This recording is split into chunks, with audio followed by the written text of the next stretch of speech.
अस्सलाम वालेकुम रहमतुल्लाहि व बरकातुहू। आप देख रहे हैं मेरा यूट्यूब चैनल और मैं हूं गुलाम नबी मदनी। पाकिस्तान के अंदर अमरीकी साजिश के ज़रिए से एक इम्पोर्टेड हुकूमत मुसल्लत की गई, जिससे पाकिस्तान को पिछले 1.5 महीनों के अंदर बेपनाह नुकसान का सामना करना पड़ा और पाकिस्तान के अंदर एक मरतबा फिर बदअमनी दहशत गर्दी के वाक़यात की लहर में इजाफा हुआ है। एक अफसोसनाक वाक़या पेश आया है आज कराची के अंदर। एक मरतबा फिर कराची में आज धमाका हुआ है, बम धमाका हुआ है और इस बम धमाके के नतीजे में जो इब्तदाई इतलात हैं कि 15 के करीब अफराद ज़ख्मी हैं और 3 शहरियों के जाँ बहक होने की इतलात सामने आ रही हैं। नाज़रीन काम, कराची जो पाकिस्तान का सबसे बड़ा शहर है, जहाँ पर पाकिस्तान की सबसे ज़्यादा आबादी रहती है और कराची के ज़रिए से पूरा पाकिस्तान चलता है, कराची की मईशत और कराची की इकॉनमी से पूरा पाकिस्तान चलता है, वहाँ पर बदअमनी दहशत गर्दी की वारदातों में इजाफा हुआ है और ये वारदातें इसलिए करवाई जा रही हैं ताकि अमेरिका के जो मज़ीद मंसूबे हैं उन्हें पाया तकमील तक पहुँचाया जा सके। नाज़रीन काम, कराची के अंदर जो सबसे पहला धमाका हुआ इस इम्पोर्टेड हुकूमत आने के बाद वो 26 अप्रैल 2022 को जामिया कराची में हुआ, कराची यूनिवर्सिटी में हुआ, जहां पर कन्फ्यूशियस सेंटर के बाहर एक चीनी असातिज़ा की गाड़ी को BLA की दहशतगर्द जो तंजीम थी उसकी एक खातून खुदकुश बमबार ने धमाके के ज़रिए से उड़ा दिया, जिसके अंदर 4 चीनी असातिज़ा कत्ल हो गए और इस वाक़े के अंदर कई लोग ज़ख्मी भी हुए।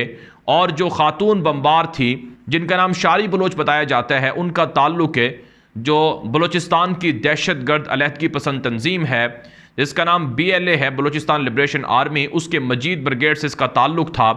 और नाज़रीन काम, कराची के अंदर ये जो धमाका हुआ इसके बाद के जो नताइज हैं वो बड़े अफसोसनाक हैं कि चीन ने अपने पाकिस्तान के अंदर जो शहरी थे उनको वापस बुला लिया।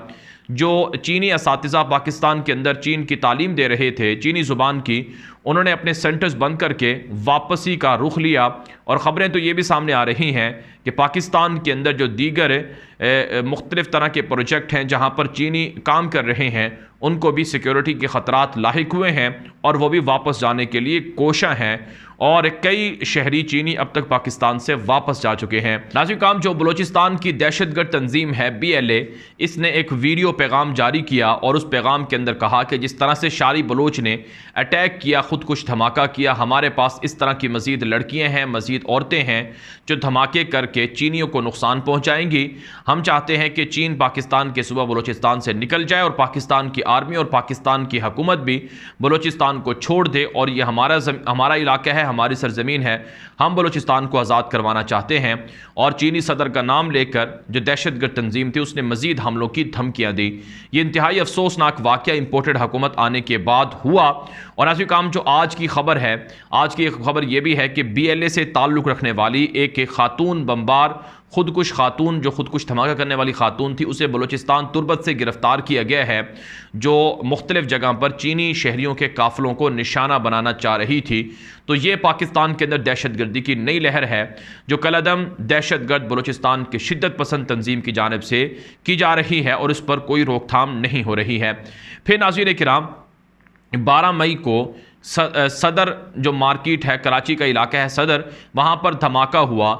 इसके अंदर भी कई अफराद ज़ख्मी हुए और कई लोग इसके अंदर मारे गए, जाँ बहक हुए। इस धमाके की जिम्मेदारी एक सिंधु देश रेवोल्यूशनरी जो आर्मी है, कलअदम दहशतगर्द तंजीम, इसने कबूल की, जो सिंध की आज़ादी की दावेदार है।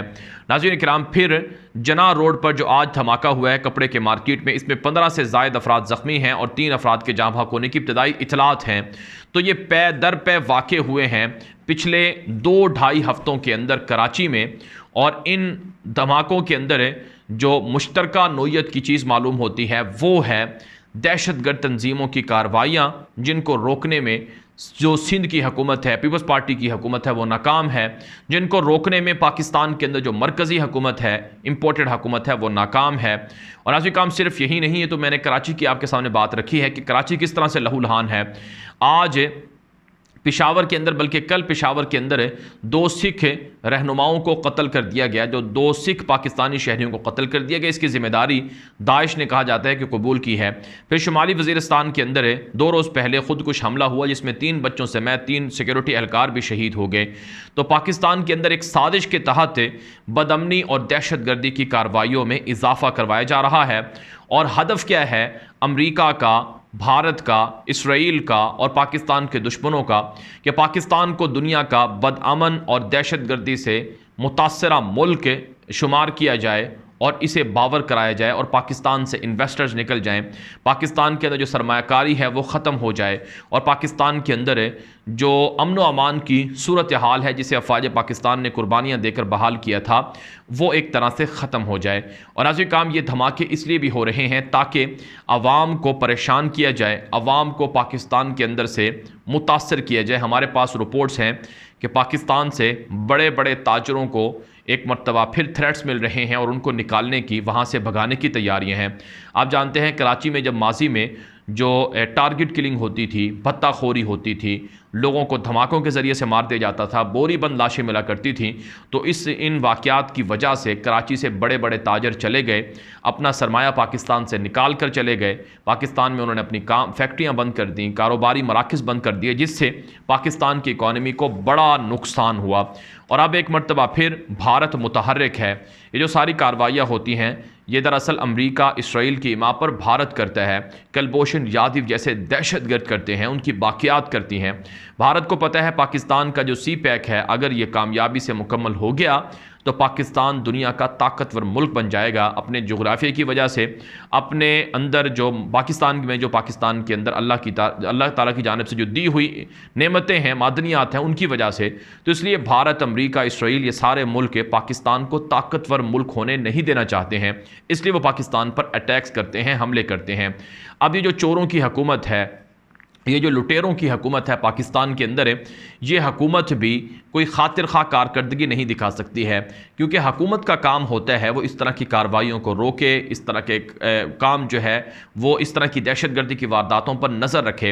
अब आप अंदाज़ा लगाएं पाकिस्तान के अंदर जो चोरों की हुकूमत में वज़ीर दाखिला बनाए गए हैं राना सनाउल्लाह, उनका काम इमरान खान को बुरा भला कहना है, उनका काम शेख रशीद को बुरा भला कहना है। उन्होंने अपनी जिम्मेदारी ये लगा रखी है कि इमरान खान को किसी तरह से लताड़ते रहें, मरीम नवाज़ को, नवाज शरीफ को, शहबाज शरीफ को खुश करते रहें। उनकी तवज्जो सिक्योरिटी के मामलात की तरफ नहीं है। एक भी कोई इस तरह की मीटिंग नहीं बुलाई गई है, एक भी कोई इस तरह का मंसूबा नहीं बनाया गया है कि कराची के अंदर जो दहशतगर्दी की वारदातें हो रही हैं इसमें ज़ख्मियों से जाकर पूछा जाए, मुतासरीन से जाकर पूछा जाए, उनकी दाद रसी की जाए और कराची के हालात को बेहतर करने के लिए और इस तरह की कार्रवाइयों को रोकने के लिए कोई इक़दामात किए जाए। यानी इनका सारा का सारा जो मंशूर और मकसूद है वो अपनी सियासत बचाने के लिए बाहमी राबते, बाहमी मुलाकातें, एक दूसरे पर कीचड़ उछालना और अपने पैसे के लिए तजोरियाँ भरना। और इन्होंने अभी लंदन के दौरे कर लिए, यानी 6 दिन पाकिस्तान में कोई हुकूमत थी ही नहीं। ये वज़ीर दाखिला, ये वज़ीर आज़म, ये सारे वो लंदन यात्रा पर गए हुए थे, लंदन में गए हुए थे और वहाँ पर वो खूबसूरत जगहों पर जाकर, वो होटलों में जाकर शॉपिंग कर रहे थे, खूबसूरत जो शॉपिंग मॉल है वहाँ जाकर वो शॉपिंग कर रहे थे, होटलों में जाकर खाने खा रहे थे और दरियाओं पर और इस तरह की जो पिकनिक पॉइंट्स हैं वहाँ जाकर वो तस्वीरें बना रहे थे। तो ये लोग पाकिस्तान को कैसे संभालेंगे, ये लोग कैसे पाकिस्तान को इस तरह की कार्रवाइयों से बचाएंगे? तो इसलिए नाज़रीन किराम, जो अमेरिका की खौफनाक साजिशें हैं, जो अमेरिका की खौफनाक साजिश थी इमरान खान को हटाने के लिए, उस साजिश के खौफनाक नताइज आना शुरू हो चुके हैं। इसराइल को तस्लीम करने के लिए पाकिस्तान से बाकायदा वफद भेजा गया जो इसराइल नवाजी के लिए मुहिम चला रहा है। और बाकायदा ये जो इसराइल वफद गया है इसके पीछे मुस्लिम लीग नून का और इसके पीछे पीपल्स पार्टी का मुकम्मल हाथ है और मुकम्मल सपोर्ट है। भारत को तस्लीम करने के लिए जो ट्रेड ऑफिसर है वो मुकर्रर कर दिया गया। भारत की कश्मीर पर कब्जे को जायज़ करार देने के लिए, भारत से याराने बढ़ाने के लिए जो ख़त लिखे गए हैं शहबाज शरीफ की जानिब से कि मोदी साहब हम आपसे ताल्लुकात बढ़ाना चाहते हैं। फिर यही नहीं नाज़रीन किराम, जो अमेरिका की ग़ुलामी है उसमें इस हद तक डूबे कि चीनियों को नुकसान पहुंचाया जा रहा है। चीनी पाकिस्तान से वो मायूस होकर वापस जा रहे हैं। उन्हें पता है कि पाकिस्तान के अंदर चोर डाकू मुसल्लत हो गए हैं, अब ये पाकिस्तान को तो बेचेंगे ही, हमें भी नुकसान पहुंचाएंगे, इसलिए हमें बेहतर है कि हम पाकिस्तान से चले जाएं। तो ये पाकिस्तान को नुकसान पहुंचाने की कोशिश हो रही है। ऐसे में ज़रूरत है अफवाज पाकिस्तान की भरपूर कार्रवाइयों की, ऐसे में ज़रूरत है भरपूर ऑपरेशन की, क्योंकि ये जो गद्दार सियासतदान हैं ये पाकिस्तान के मफादात का खिलवाड़ करते हैं, ये पाकिस्तान को नुकसान पहुंचाते हैं और ये पाकिस्तान को बदअमनी से दोचार करते हैं और ये सिर्फ अपने पैसों के लिए, अपनी सियासत के लिए, अपनी कुर्सी के लिए, इक़्तिदार के लिए पाकिस्तान के हर तरह के मफादात को नुकसान पहुँचा देते हैं। अल्लाह ताला पाकिस्तान को मज़ीद बदअमनी से, दहशतगर्दी से और इस तरह के वाक़यात से महफूज रखे, दुश्मनों की साजिशों से महफूज रखे। दुश्मन पाकिस्तान को तरक्की याफ्ता, फलता फूलता नहीं देखना चाहते हैं। इमरान खान के दौर में जो तरक्की हो रही थी, जिस तरक्की के सफ़र पर पाकिस्तान जा रहा था, उस तरक्की के सफ़र को एक तरह से ख़त्म किया गया, पाकिस्तान को डिस्टेबलाइज़ किया गया और पाकिस्तान को और अफ़वाज पाकिस्तान की कुर्बानियों को, शुहदा की कुर्बानियों को रायगा करवाने की साजिश की गई है। इसलिए पाकिस्तान की आवाम को समझना होगा कि ये गद्दार और ये चोर और ये लुटेरे पाकिस्तान के मसीहा नहीं हैं, पाकिस्तान के दुश्मन हैं, पाकिस्तान के गद्दार हैं और पाकिस्तान को नुकसान पहुंचाने वाले हैं। इसलिए हर एक को जागना होगा और हर एक को इसके खिलाफ आवाज़ बुलंद करना होगी, किरदार अदा करना होगा। अल्लाह ताला जितने लोग शुहदा हुए हैं उनकी मग़फ़िरत फरमाए, जो मुतासरीन हैं, मरीज़ हैं, ज़ख्मी हैं, उनको जल्द से जल्द सेहतयाबी अता करें। ये वीडियो हर जगह पर आम कर दें। मज़ीद ख़बरों के लिए मेरा नया यूट्यूब चैनल न्यूज़ की दुनिया लास्ट में सब्सक्राइब कर लें। अब तक के लिए इतनी इजाज़त दीजिए। अस्सलामु अलैकुम व रहमतुल्लाहि व बरकातुहू।